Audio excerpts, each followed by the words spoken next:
Assalamualaikum warahmatullahi wabarakatuh. Alhamdulillah, alladzi arsala rasulahu bil huda wa dinil haqq liyudhhirahu 'ala dini kullih wa kafa billahi shahida. Asyhadu an la ilaha illallah wa asyhadu anna Muhammadan 'abduhu wa rasuluhu la nabiyya ba'dah. Allahumma shalli 'ala Muhammad wa 'ala alihi wa sahbihi wa man tabi'ahum bi ihsanin ila yaumiddin. Amma ba'du. Kita bersyukur kepada Allah Subhanahu wa taala atas segala nikmat yang diberikan oleh Allah kepada kita semua, terutama sampai pada pagi hari ini kita masih diberikan kekuatan iman dan Islam, kita masih diberikan kesehatan serta kesempatan sehingga kita masih bisa melaksanakan kewajiban kita salat subuh berjamaah, dan kita lanjutkan dengan mengkaji agama Allah Subhanahu wa taala. Mudah-mudahan kesempatan semacam ini senantiasa diberikan oleh Allah kepada kita semua sampai nanti kita menghadap Allah yang adalah Fatimah. Salam tetap dilimpahkan kepada Rasulullah Muhammad SAW sebagai Khatamul Anbiya wal Mursalin, penutup para nabi dan rasul yang tidak ada nabi lagi sesudah Nabi Muhammad SAW. Baik Bapak Ibu yang dimuliakan oleh Allah, masih menyelesaikan surat Al-Buruj yang tidak selesai-selesai. Pertemuan berkali-kali surat Al-Buruj belum selesai-selesai. Kita masuk di fa'al lima yurid ya. Kemarin sudah kita bahas tentang masalah surga, amal soleh dan sebagainya. Kita sekarang akan bicara tentang af'alnya Allah. Af'alnya Allah, fa'al lima yurid. Fa'al lima yurid itu kalau kita terjemahkan secara tekstual, Gusti Allah itu melakukan apapun yang diinginkan oleh Allah. Fa'al lima yurid. Allah itu berhak melakukan apapun yang diinginkan oleh Allah Subhanahu wa taala. Itu fa'al lima yurid, Pak.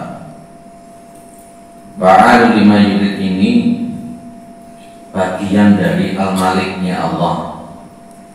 Kalau kita bahas Al-Malik itu kan ada tiga ya Pak ya, poin tiga. Jangan buka di fikih Asmaul Husna punya Syekh Muhsin Al-Badr. Saya kembangkan fa'al lima yurid. Mungkin ini bicara satu ayat toh ya. Jadi Al-Maliknya Allah itu kalau kita bahasa Jawa ini dipredeli atau dipredeli dikupas, Al-Maliknya Allah itu kembali kepada tiga hal.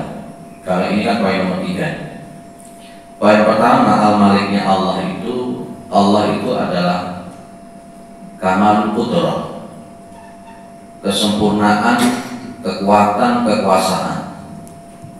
Di mana konteksnya kamalul qudrah ini Allah itu berdiri sendiri. Allah itu tidak butuh kepada makhluk. Allah itu tidak butuh kepada makhluk. Allah itu qiyamuhu binafsihi. Jadi kalau ada yang masih butuh kepada yang lain, maka dia itu bukan Tuhan. Karena mustahil yang namanya Tuhan itu ihtiyaju li ghairihi. Ihtiyaju li ghairihi itu berarti butuh kepada yang lain. Tidak mungkin Allah itu seperti itu. Karena posisinya kita pahami Malik itu artinya kan penguasa dan pemilik. Sementara makhluk itu dia mungkin hanya memiliki tapi dia tidak menguasai. Ada orang itu menguasai tapi dia tidak memiliki. Tapi kalau Allah itu dia menguasai sekaligus memiliki. Kepemilikannya Allah, kepenguasaannya Allah itu tidak terbatas. Tidak terbatas. Waktu, tempat, ruang, dan seterusnya. Sementara kita ini kan katakanlah jadi penguasa, paling batas berapa sih? 2 periode, 3 periode. Kita memiliki sesuatu berapa sih paling batas seumur kita, setelah itu kita mati ya tidak. Tapi kalau Allah itu al-maliknya Allah itu, maka tidak terbatas dan tidak dikontaminasi oleh yang lain, karena qiyamuhu binafsihi, itulah kamal qudrah, itu al-maliknya Allah. Kita ini yang butuh kepada Allah, bukan Allah yang butuh kepada kita. Malaikat Jibril itu loh, kok kalau untuk memberikan wahyu kok melalui malaikat Jibril? Melalui malaikat Jibril itu tidak menunjukkan Allah butuh kepada malaikat Jibril, bukan. Tapi Jibril itulah yang butuh kepada Allah. Maka istilahnya begini, dulu pernah saya sampaikan, ada istilah wujud, ada istilah maujud. Ya, kalau untuk yang namanya maujud itu, dia tidak akan pernah ada kalau tidak ada yang wujud.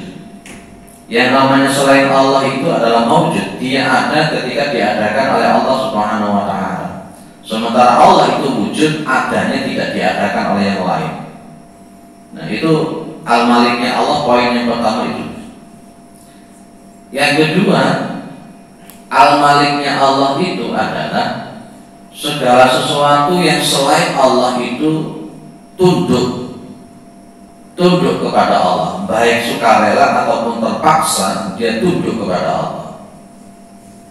Maka yang paling enak yang kita singkat itu kan begini ya, hidup itu apa yang Allah mau, bukan apa yang kita mau. Betul begitu ya? Ya karena memang kamal qudrahnya tadi itu. Dan semua makhluk selain Allah ini yang mewujud ini semuanya itu tunduk. Kalau dalam bahasa Al-Quran itu tau'an au kurha, baik sukarela ataupun terpaksa dia harus tunduk. Maka konteksnya kemudian di dalam kaidah itu para ulama mengatakan ma la yakunu billahi la yakun. Segala sesuatu itu kalau tanpa izin Allah dia tidak akan ada. Segala sesuatu itu kalau tanpa izin Allah tidak akan pernah terjadi. Kenapa bisa begitu? Ya itulah Allah. Semua makhluk tunduk di bawah kekuasaan Allah Subhanahu wa Ta'ala. Kita punya keinginan, kita punya rencana, kita punya program. Ya, kita punya rencana, punya program sudah ditata sedemikian rupa. Kalau Allah tidak berkehendak, ya tidak bisa. Tuh, kenapa Allah tidak berkehendak? Wong sing duwe yang punya alam semesta ini Gusti Allah kok. Ya sakarpe Gusti Allah. Kalau saya jadi dalang, kalau ketika saya jadi dalang, mau tak ngambil tema apa ya terserah dalangnya. Wayangnya mau diide-ide, mau dibanting, mau dikeplek-kepleknya ya sakarpe dalang. Itu loh maksudnya al-malik. Maka al-malik itu ada pakai alif malikun, ada yang pakai lam yang panjang, yang pendek malikun, dan ada yang pendek semua malikun. Itu menunjukkan pada kamalul qudrah, semuanya makhluk tunduk kepada Allah Subhanahu wa Ta'ala. Ya, itu makanya kemudian dalam berkenaan al-malik itu bagian dari rububiyahnya Allah. Rububiyahnya Allah itu ya al-khaliq, al-malik, al-mudabbir. Terus yang ngatur itu Gusti Allah, bukan kita. Sementara kita ini cuma hamba kawula yang harus manut kepada Allah. Lah poin yang nomor 3, al-maliknya Allah ya ini. Al-maliknya Allah itu ya fa'al lima yurid itu. Apa itu? Ketika Allah sebagai kamal qudrah, ketika semua makhluk itu dimiliki oleh Allah dan harus tunduk kepada Allah, maka yang ketiga, Allah itu berhak melakukan apapun yang diinginkan oleh Allah. Allah itu berhak untuk melakukan apapun yang dimiliki oleh Allah. Kalau kita memahami semacam ini, kita tidak jadi orang yang gampang Rasulullah. Kita jadi orang sabar, gak gampang baperan. Umpamanya kita itu sudah usaha sampai elek, sikil jadi rai jadi sikil, awam bengi bekerja. Kok kemudian tidak berhasil? Lah ngapain juga kita itu sedih, nangis dan berkata, wah itu karena Gusti Allah memang begitu, ya wis. Yang jadi Tuhan itu Allah, bukan kita. Makanya tadi saya bilang, hidup itu apa yang Allah mau, bukan kita yang mau, Pak. bukan kita yang mau. Kenapa bisa begitu ya? Allah yang jadi Tuhan, bukan kita yang jadi Tuhan. Kalau ada orang gampang stres, gampang Rasulullah, itu berarti tidak memahami al-maliknya Allah, tidak memahami fa'al lima yuridi. Nah, berkenaan dengan al-maliknya Allah, yang Allah itu berhak untuk melakukan apapun, yakni fa'al lima yurid, ini saya bagi tiga lagi. Singkat-singkat saja. Kalau kemarin di Masjid Taklim Nur Hasanah itu saya disediakan papan tulis, jadi saya nulis gitu, nulis. Nah, kayak sekolah teman-teman ya. Fa'al lima unit ini saya bagi menjadi tiga lagi, mengerucut pada tiga hal. Fa'al lima unit. Tiga hal itu saya hubungkan dengan masalah hukum. Dalam kehidupan kita ada al-ahkamu asyariyah, yang kedua al-ahkamu al-qadariyah, dan yang ketiga adalah al-ahkamu al-jazaiyah. Kita bicara ke sini, fa'al al-ahkamu asyariyah itu berarti hukum-hukum yang berkenaan dengan perintah, larangan, halal, haram, wajib, sunnah, makruh, itu namanya al-ahkam asyariyah. Nah, berkenaan dengan hukum al-ahkam asyariyah itu hak prerogatif Gusti Allah, mau pakai hukum kayak apa itu dari Gusti Allah. Contoh, kalau Allah itu dalam Al-Quran ada kalimat as-sariqu was-sariqatu faqta'u aydiyahuma. Pencuri laki-laki, pencuri perempuan, potong tangannya. Jadinya tidak bisa protes. Cinta dirojo itu Gusti Allah. Ketika Allah itu kemudian mengadakan tangan, itu haknya Allah. Betul ya? Karena al-hakim itu Allah, al-mahkum alaih itu manusia. Bedakan antara al-hakim, al-mahkum fi, dan al-mahkum alaih. Allah itu al-hakim. Jadi pembuat keputusan, pembuat kebijakan itu Allah, bukan manusia. Makanya para ulama memberikan kaidah al-aslu fil ibadati at-tahrim. Hukum asal melakukan peribadatan itu hukumnya haram. Kenapa bisa begitu? Yang membuat kebijakan masalah hukum ubudiyah itu Allah, bukan kita. Makanya Nabi pun juga mengatakan man 'amila 'amalan laisa 'alaihi amruna fahuwa raddun. Barang siapa yang mengadakan suatu amalan, dia mengamalkan sesuatu yang amalan itu tidak ada pada agama ini, bahwa agama itu ditolak, amalan itu ditolak. Kenapa? Karena kita tidak ada hak untuk mengadakan suatu amalan yang itu bukan ranah kita untuk membuat. Nabi juga bilang man ahdatsa fi amrina hadza ma laysa minhu fahuwa raddun. Jadi berkenaannya dengan masalah semacam ini, menurut saya tidak bermaksud untuk menjelek-jelekkan, ya. Dan maksudnya ternyata kalau ada orang yang membuat inovasi di dalam masalah agama hukum ini, itu secara adab itu tidak sopan dan diri etika. Kenapa? Dia tidak punya hak untuk membuat kebijakan masalah agama. Karena fa'alu lima yuridnya itu Allah, yang al-hakimnya itu adalah Allah. Maka seharusnya kita di dalam beragama, bermanhaj di dalam masalah agama itu yang menurut Gusti Allah sama Rasulnya. Kita tidak berhak untuk mengadakan inovasi. Itu secara tauhid itu seperti itu, Pak. Itu al-ahkam asyariyah. Allah mengadakan potong tangan itu hanya Allah. Terus apa lagi? Hukum rajam, zina muhsan. Zina muhsan itu orang yang sudah punya suami, punya istri, dia melakukan zina, atau pernah bersuami atau pernah beristri, dia melakukan zina. Oleh Allah hukumnya dipendem, ditinggalkan kepalanya, dilempari pakai batu sampai mati. Jadi tidak mengatakan wah Gusti Allah itu kejam, jangan boleh kamu jadi benar. Masih tadi rojo Gusti Allah, sing dadi dalang iki Gusti Allah. Salat subuh kenapa sih kok cuma 2 rakaat? Enggak puas saya 2 rakaat, saya pengen salat subuh itu 4 rakaat, enggak iso. Sing dadi raja itu Gusti Allah, sing netokan 2 rakaat itu Gusti Allah. Itulah ahkam asyariyah. Lah ketika kita memahami al-maliknya Allah berkenaan dengan al-ahkam asyariyah, ayatnya cuma mengatakan innama qaulal mu'minin idza du'u ila Allah wa rasulihi yahkuma bainahum ayyaqulu sami'na wa ata'na. Cuma itu saja kita itu. Cuma itu saja kita itu.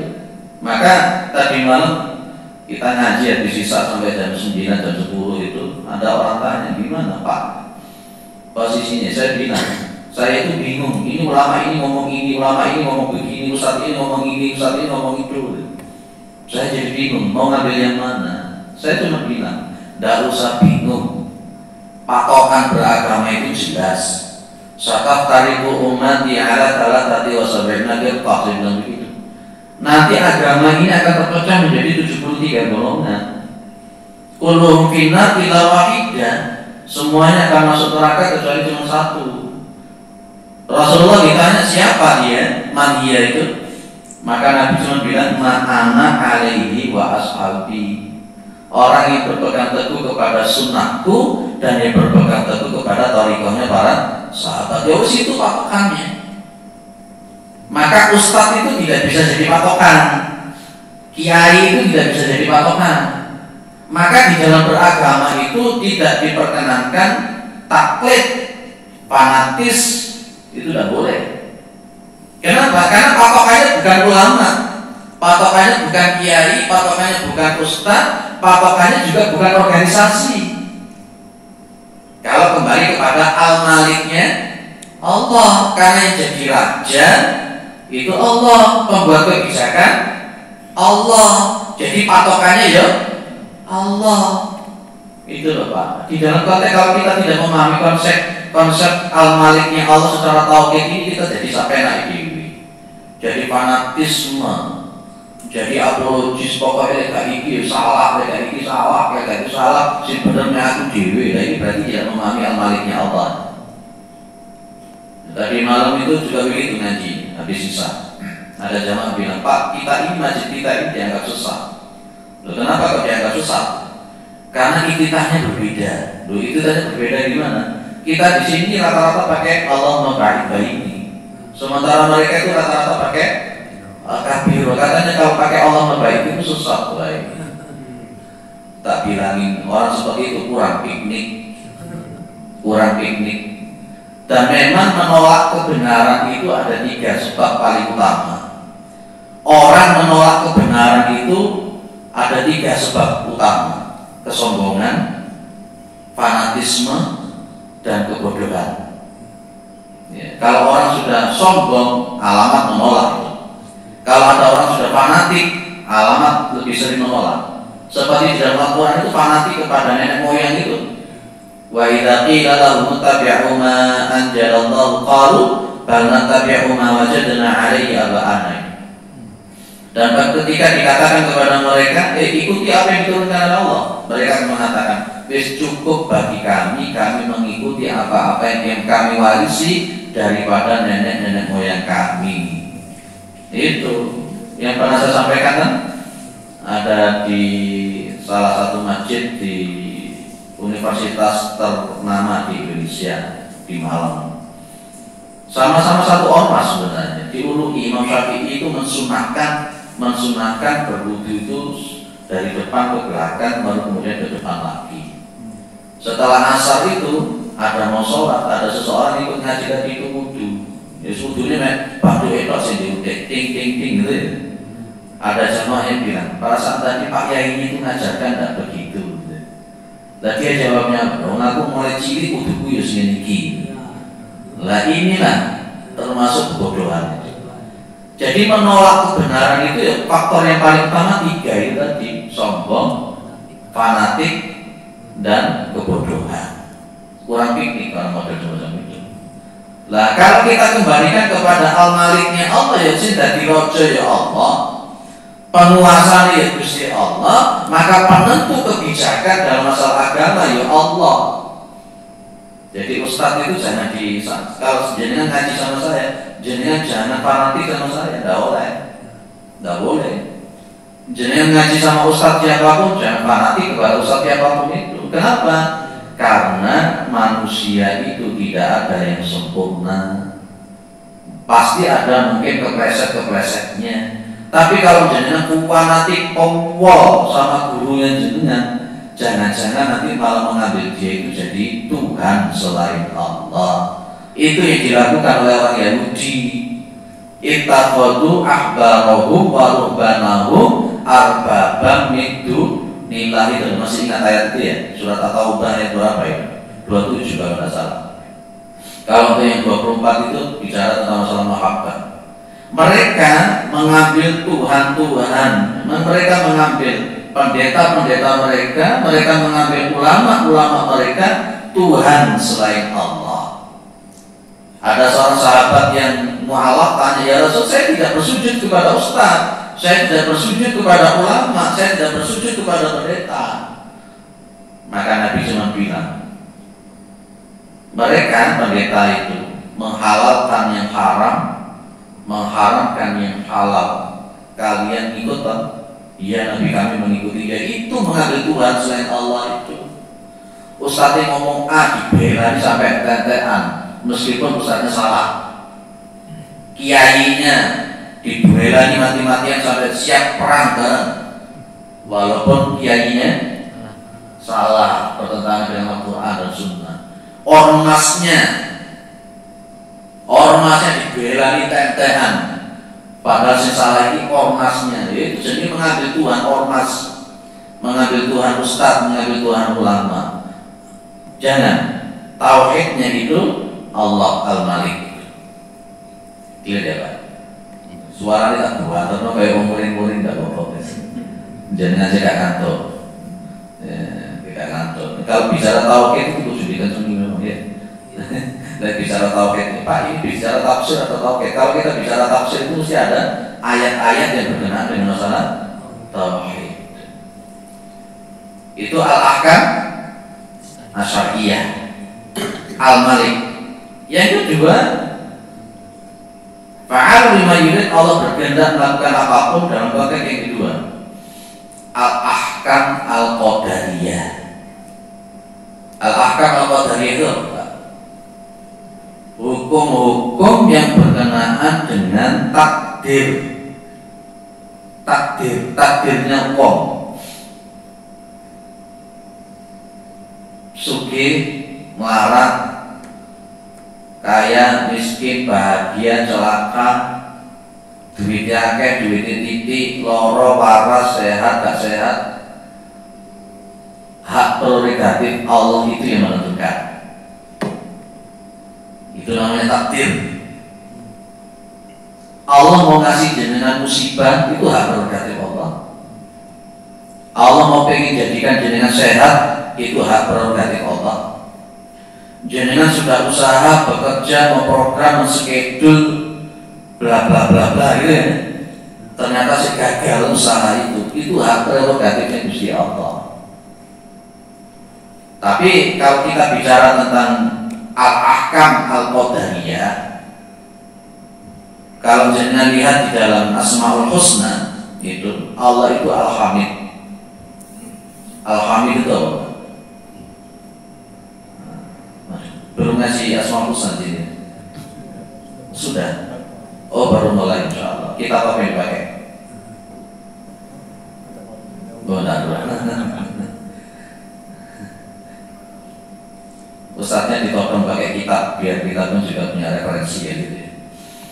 Jadi kalau berkenaan dengan hukum qadari atau al-ahkam al-qadariyah, di samping kita paham yang berhak prerogatif menentukan nasib orang itu adalah Allah, di situ juga jenengan gandeng dengan al-hamidnya Allah. Al-hamidu itu berarti Allah itu yang maha terpuji. Kalau Allah itu maha terpuji, berarti apapun yang dilakukan oleh Allah itu semuanya terpuji, tidak ada yang tercela. Termasuk ketika Allah menentukan hukum-hukum qadari itu tidak ada yang tercela, semuanya baik. Kalau sudah semuanya baik, ketika Allah itu menentukan takdir jenengan, nggak oleh jenengan Rasulullah, nggak oleh jenengan gundel, itu yang terbaik. Maka di dalam Al-Quran dikatakan wa asa an takrahu syai'an fa huwa khairul lakum. Barangkali sesuatu yang kamu tidak suka itu yang terbaik. Kalau ada orang masih suka gundel, masih suka apa? Jadi mengeluh, itu berarti belum memahami Al-Malik dan Al-Hamidnya Allah Subhanahu wa taala. Nah, kita di sini itu berudelnya satu hari berapa kali? Ada yang berudel apa akeh sabar. Ada yang berudel. Insya Allah setelah ngaji begini tidak usah berudel-berudel. Oh, saya tadi rojo itu si Allah. Lalu apa jangan berudel? Ya, ngapain? Kalau kita bicara tauhid ini, yang ada dalam diri orang Islam sabar, syukur, sabar, syukur, sabar, syukur, cuma itu toh. Lihat dikai sing api, alhamdulillah, bersyukur. Dikai yang jelek, ya sabar. Itu orang mukmin itu cuma itu toh. Maka kalau dijawakan itu kan dulu ada istilah rilo, legowo, ada terimo, ada amorogo, kan gitu ya. Ada santoso, ada rahayu, ada gembira, ada wilujenya, ada semedi, ada masuk di kawarung. 10 ini sebenarnya. Belum terbahas ya 10 ini ya. Berkenaan dengan al-maliknya Allah itu ya papat awal itu sebenarnya. Ditambah yang satu tadi gembira itu. Jadi kita itu kan diperintahkan oleh Allah itu untuk rilo. Rilo itu apa? Ikhlas. Ikhlas dengan keputusan apapun yang sudah diputuskan oleh Allah, itu relo. Yang kedua ada namanya legowo. Legowo itu ridho. Radhiyallahu anhum wa radu an. Dzalika liman masyaallah. Ridho. Ridho dengan apapun sudah diputuskan oleh Allah. Kita cuma diperintah untuk usaha titik itu saja. Usaha doa tawakal, usaha doa tawakal. Ranahnya untuk memutuskan nasib kita berhasil atau tidak Allah wis ngono tok wae. Gak usah mundur, gak usah mengeluh. Kita aja kok repot ya. Yang ketiga ada namanya terimo. Terimo biasanya orang menyebut terimo ing pandung kan gitu ya. Terimo itu qanaah. Qanaah. Ya sunan kali Jawa nek ngajari wong Hindu-Hindu Buddha-Buddha kan enak. Orang dari bahasa Arab tapi dari bahasa Jawa. Artinya dari 100% Hindu Buddha, 95% masuk Islam semua. Itu Sunan Kalijaga. Yang keempat itu kan jenis namanya amorogo. Amorogo itu dikit eling. Jenengan ada nasib A, nasib B, nasib C, nasib C. Amorogo eling. Sinatama Allah, bukan kita yang menentukan. Eling. Alladzina yadhkuruna Allaha qiyaman wa qu'udan wa 'ala junubihim. Itu mereka orang-orang yang punya akal, orang mukmin, orang bertakwa itu selalu eling dengan Gusti Allah, baik berdiri, duduk ataupun berbaring. Itu jenenge amorogo. Ya bisa pakat. Nomor 5 santoso. Ada orang nggak jenenge santoso di sini? Santoso itu bahasa Arabnya itu siratal mustaqim. Hidup itu lagi lurus terus mengikuti aturan-aturan yang berlaku. Itu jenis santoso. Ada namanya rahayu. Namanya rahayu itu berarti gandengan biasanya kalau mana jenis santoso, sing wadon jenis rahayu. Rahayu itu bagaimana kita itu selalu berpikir positif, husnudzon, mendoakan orang lain dalam kebaikan, diri kita, pikiran kita, jiwa kita, roh kita selalu dalam konteks kebaikan. Nah, orang Jawa itu tidak mengucapkan salam, saya ketemu biasanya ngomong rahayu. Itu sebenarnya filosofinya rahayu. Ojo mikir elek, selalu berpikir positif, husnudzon itu jenis rahayu. Itu orang 6 ya. Nomor 7 itu namanya gembira. Gembira itu la khaufun 'alaihim wa la hum yahzanun. Namanya orang Islam itu dia tidak punya rasa takut kecuali kepada Allah, tidak pernah bersedih. Kenapa? La tahzan innallaha ma'ana. Jangan bersedih karena Allah itu selalu bersama kita. Itu gembira. Ada yang nomor 8 itu namanya wilujengan. Wilujengan itu sehat, sehat jasmani, sehat rohani. Maka di dalam puasa, masalah puasa, Rasul menyebut sumu tasyihu. Berpuasalah Anda akan jadi sehat. Ada yang nomor 9 itu namanya semedi. Semedi itu uzlah dan tafakur serta muhasabah jadi satu. Jangan dipahami oleh semedi itu silo ngadep nanti merem nafas diatur, bukan begitu namanya semedi dalam bahasa Jawa. Semedi itu bagaimana kita supaya senantiasa bermuhasabah, bertafakur. Itu namanya semedi. Makanya ada istilah topo ing rami. Topo ing rami itu meskipun kita dalam posisi bersama orang-orang banyak begini, kita tetap muhasabah, tetap mawas diri. Makanya ada istilah eling lan was podo. Itu bukan omongannya Semar, itu bukan. Eling lan was podo. Nomor 10 marsudika roh. Marsudika roh itu namanya tolabul ilmi. Hidup itu sampai mati kita tetap harus belajar. Orang itu kalau sudah 10 ini mampu dilakukan, dia akan mendapatkan ilmu sejati, ilmu yang sesungguhnya yang diajarkan oleh Islam. Kita yang mana yang sudah kita lakukan? Kalau berkenaan dengan fa'al lima yurid pada konteks hukum qadari itu yang 4 tadi itu. Rela, legowo, nerimo, amorogo itu. Berkenaan dengan masalah hukum-hukum takdir yang sudah ditetapkan oleh Allah. Wah, ini aku sudah usaha kok daganganku ini. Amorogo eling, usia tetap Gusti Allah. Legowo itu dengan keputusannya Allah. Nerimo konana dengan apa yang sudah ditantumkan. Ikhlas rilo itu. Enak. Kalau hidup itu sudah begitu enak. Gak gampang stroke, gak gampang stres. Enjoy hidup itu, pikiran bebas. Sepedahan macet, ngapain juga harus muring-muring? Yang sudah menjadikan macet itu Gusti Allah. Ngapain misum-misum? Ya ikhlas saja, terima. Enak hidup cuma dalam hidup. Semakin banyak kita muring-muring, semakin banyak kita emosional, semakin jauh dari surganya Allah. Oh, Nabi bilang ketika ada orang tanya sama Nabi tentang masalah amal yang paling baik, Nabi kan cuma bilang la taghdab. Ya Rasulullah, beri nasihat lagi sama saya, la taghdab. Beri nasihat lagi sama saya Rasulullah, la taghdab wa lakal jannah. Apa la taghdab itu, Pak? Ojo muring-muringan, ojo emosian, ojo gampang nesuan. Itu la taghdab wa lakal jannah, Anda akan jadi dapat surga. Ya termasuk emosi dengan keadaan, termasuk emosi dengan takdir yang Allah tentukan. Kenapa? Fa'al lima yurid ini loh Pak. Ya fa'al lima yurid ini. Jadi kalau sudah konteksnya hukum qadari, harus eling yang menentukan sing dadi raja dalam itu Gusti Allah. Kita cuma bisa usaha, itu aja guys. Clear ya? Kemudian ada namanya al-ahkam al-jazaiyah. Jadi al-ahkam qadariyah tadi nomor 2, al-ahkam asyariyah nomor 1, dan sekarang yang ketiga itu ada al-ahkam al-jazaiyah.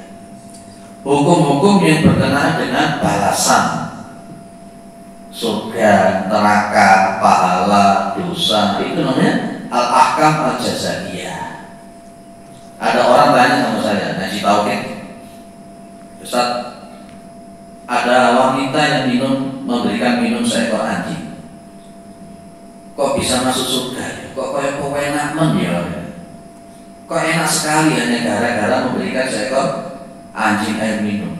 Tak bilang, sama lupa dengan ayat fa'al lima yurid. Ya. Jadi ketika Allah itu memasukkan surga seseorang hanya gara-gara memberikan minum seekor anjing, itu hanya Allah kan? Lah ngapain kita protes? Sementara kita sih sholat jadi wangi menuju surga, itu hanya Allah. Tapi tetap saya mengatakan bahwa al-ahkam al-jazaiyah itu berkenaan dengan keadilan Allah, al-adl. Ngaji Asmaul Husna belum sampai al-adl ya? Belum kan? Belum. Ada orang membunuh 100 orang tak?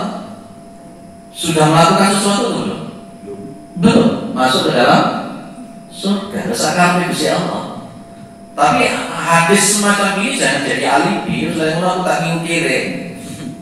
Lain aku tak mateni wong. Bukan begitu maksudnya. Bukan. Tapi inilah fa'al lima yurid. Allah berhak melakukan apapun dalam masalah jaza. Kalau kita nanti dimasukkan ke dalam neraka, itu sudah ranahnya Allah. Kita tidak bisa masuk surga, itu sudah ranahnya Allah. Kita masuk surga pun itu sudah ranahnya Allah, bukan ranah kita lagi, Pak. Kita ini cuma sholat, ibadah, ngelakoni apa yang diperintah, titik. Perkara nanti masuk surga atau neraka itu urusan Gusti Allah, nggak usah mikir gitu dengan Anda. Pak, apakah nggak boleh minta surga? Boleh. Tidak ada larangan dengan minta surga. Tidak ada larangan dengan itu berlindung dari neraka. Tidak ada larangan, silakan. Tapi perkara nanti jenengan masuk surga atau neraka tidak usah dipikir. Pokoknya kita harus usaha ibadah sing apik, manut. Makanya saya katakan bahwa orang itu tidak bisa masuk surga dengan amalnya. Berkali-kali saya ngomong begitu kan. Orang itu tidak bisa masuk surga dengan amalnya. Tapi orang itu bisa masuk surga dengan rahmatnya Allah. Dan rahmatnya Allah itu kita tidak tahu di mana letak amal yang bisa mendatangkan rahmat itu. Yang wanita tadi memberikan minum seekor anjing, oh ternyata amalnya itu membuat Allah punya rahmat. Nah itu mungkin tahajud kita tidak bisa memberikan rahmatnya Allah. Mungkin sedekah kita tidak bisa memberikan rahmatnya Allah. Mungkin ada amalan yang lain yang kita tidak tahu tapi Allah itu memberikan rahmat. Sama seperti masuk neraka itu juga begitu. Di dalam kitab Fathul Majid itu ada orang masuk neraka gara-gara seekor lalat. Pernah baca hadisnya Pak?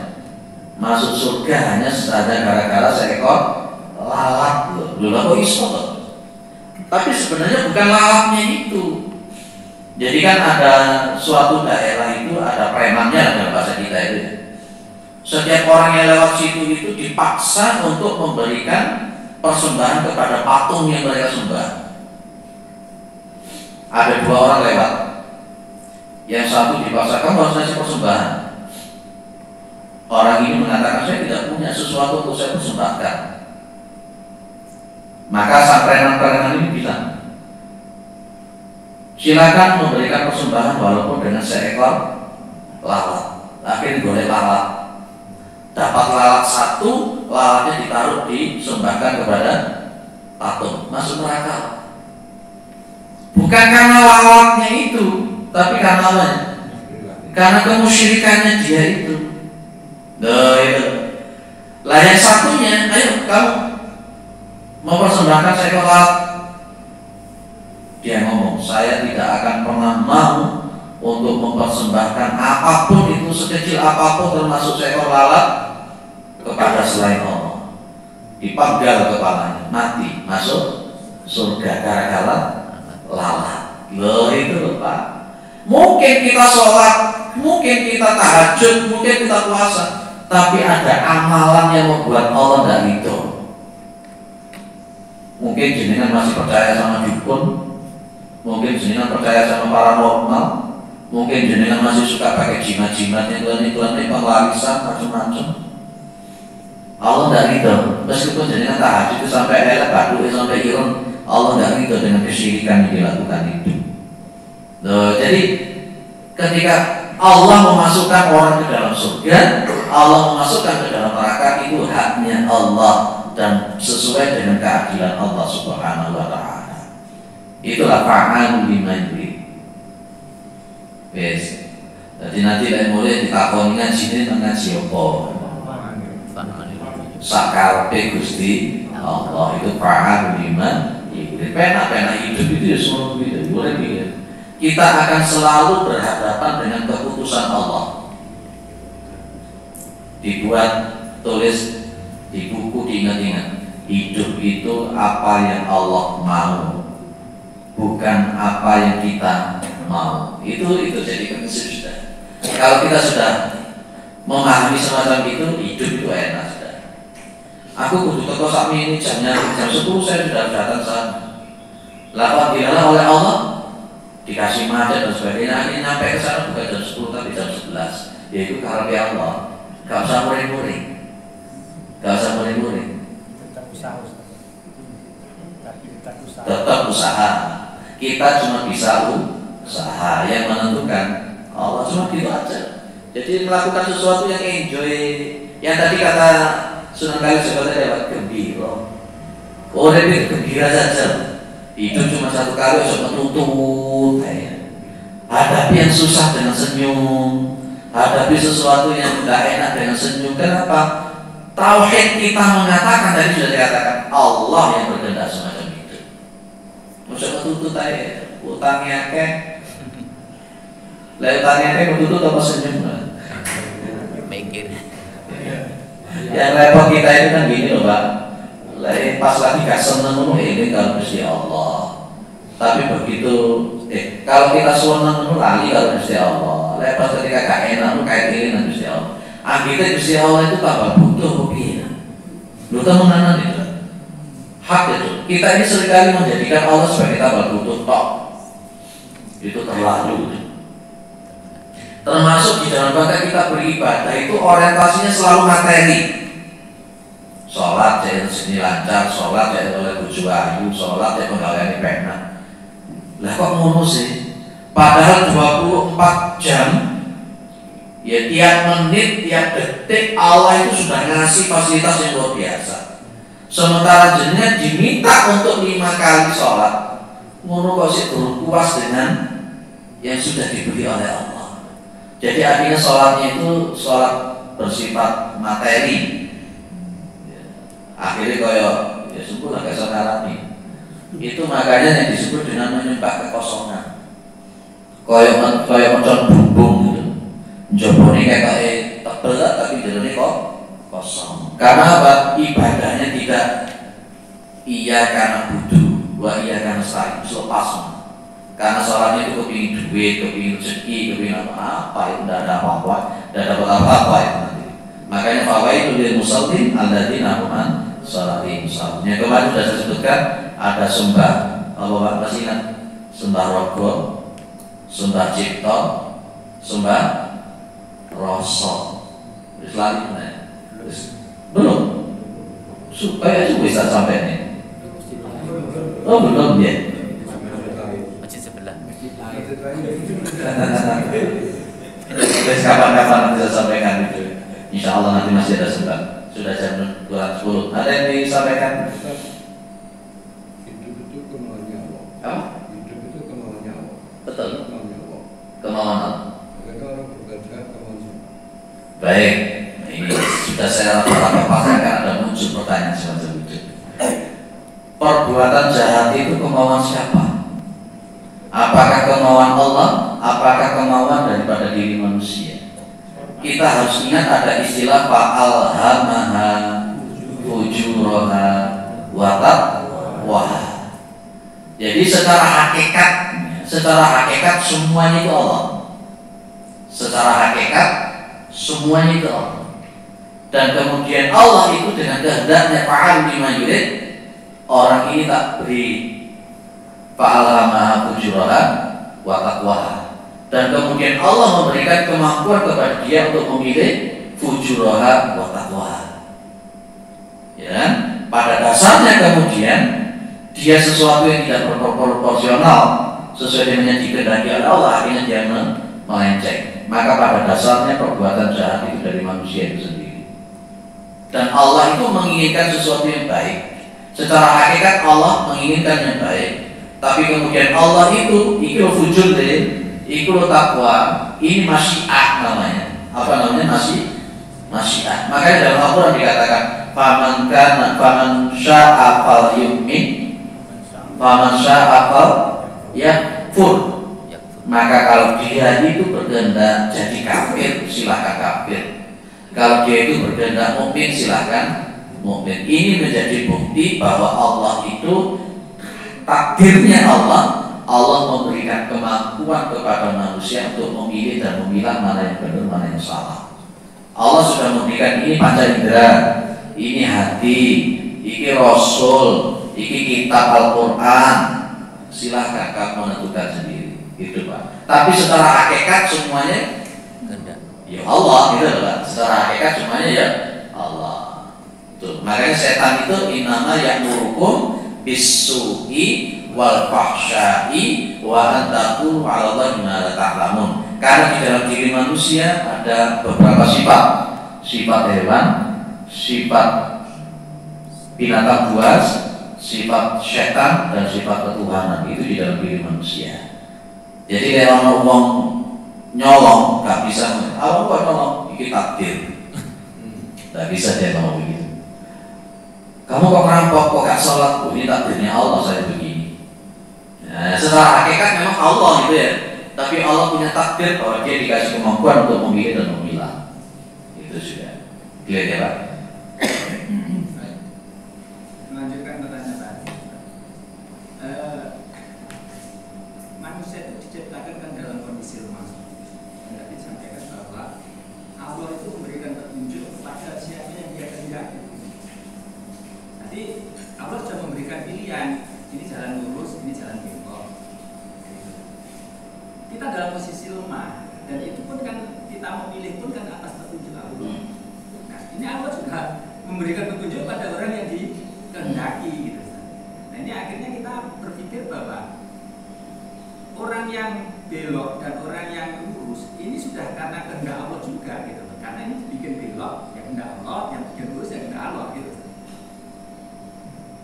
Baik, saya paham pertanyaan dengan karena ayatnya itu yahdi man yasha wa yudhillu man yasha.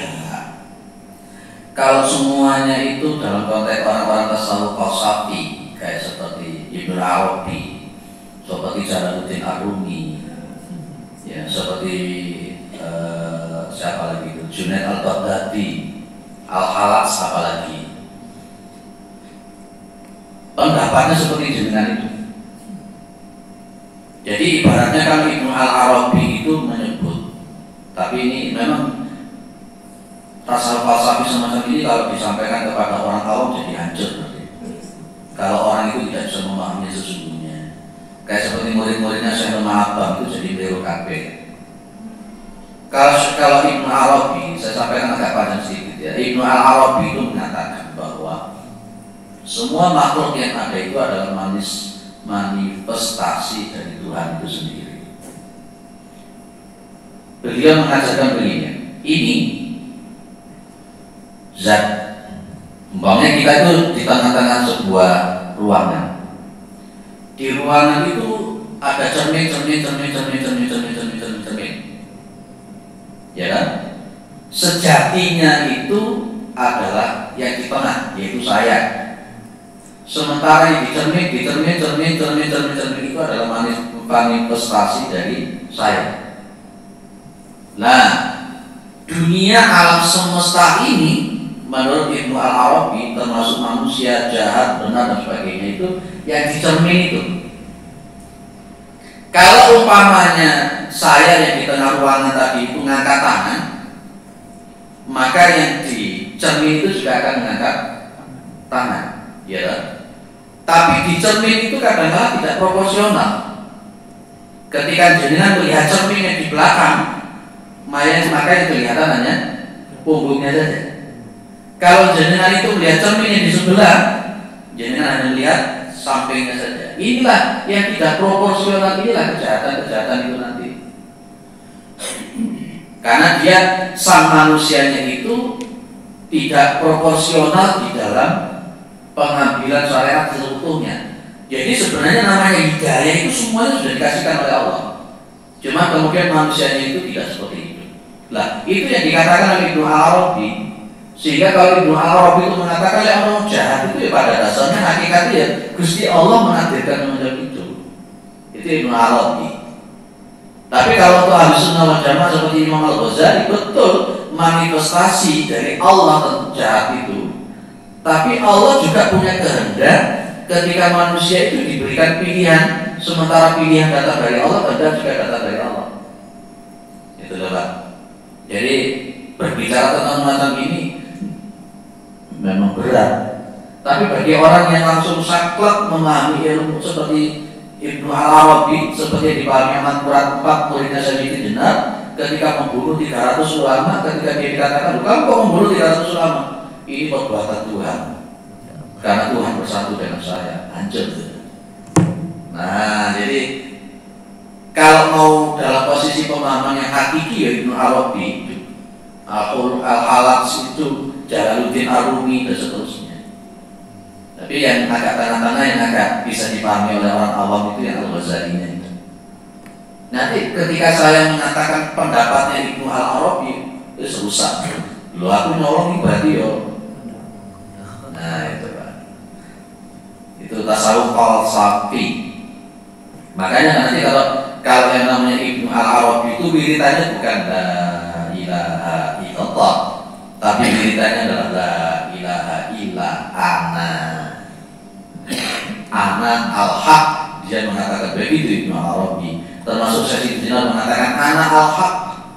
Yang dimaksud dengan ana al-haq itu bukan zat ketemu, tapi pada posisinya ana al-haq saya itu sudah tidak ada apa-apa, karena ini semuanya manifestasi dari Tuhan. Yang ada yang wujud cuma Allah toh. Nanti kapan-kapan kita bicara sampai situ. Kira-kira mutu atau enggak? Tapi saya tidak akan menyampaikan itu di forum kebanyakan macam ini. Kalau jenengan datanya tidak saya sampaikan, tapi mudah-mudahan tidak sampai salah paham dalam konteks itu. Iya deh Pak ya. Kapan-kapan kita akan bicara tauhid model seperti itu.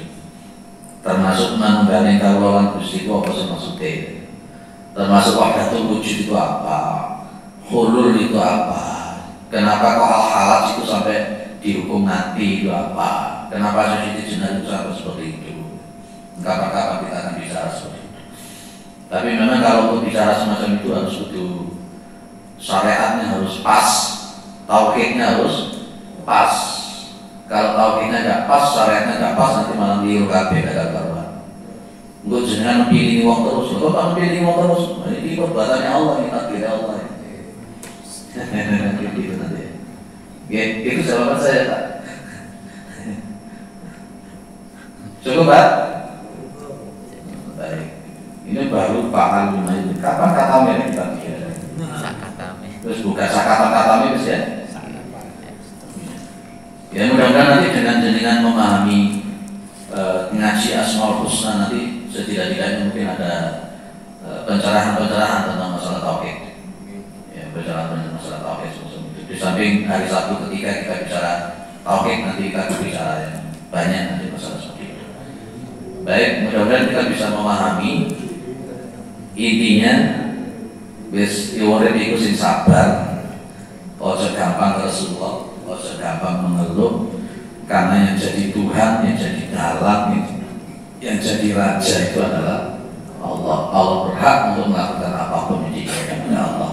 Subhanakallahumma wa bihamdika asyhadu an la ilaha illa anta astaghfiruka wa atubu ilaik. Assalamualaikum warahmatullahi wabarakatuh.